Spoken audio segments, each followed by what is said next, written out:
आपण पाहत आहात बागलाण वृत्तांत, खबरबात महाराष्ट्राची।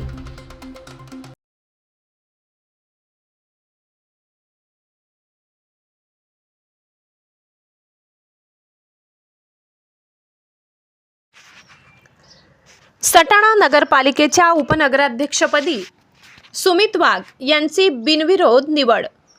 सटाणा नगरपालिकेतील भाजपच्या अंतर्गत गटनेतेपदाच्या वादामुळे निर्माण झालेल्या तणावानंतर आज नगरपालिकेच्या सभागृहात महत्त्वपूर्ण घडामोड घडली। गट तट पडलेले भाजपचे नगरसेवक एकत्र येत उपनगराध्यक्षपदी सुमित वाघ यांची बिनविरोध निवड करण्यात आली।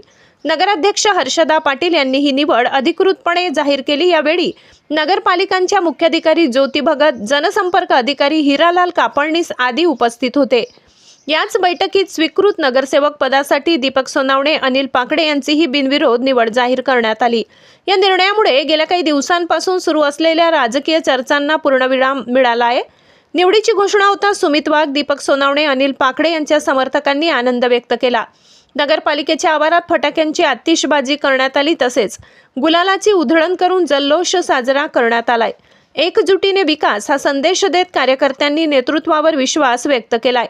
नवीन उपनगराध्यक्षपदी सुमित वाघ यांनी प्रतिक्रिया देताना सांगितले की सटाणा शहराच्या सर्वांगीण विकासासाठी सर्व नगरसेवकांना विश्वासात घेऊन काम केले जाईल।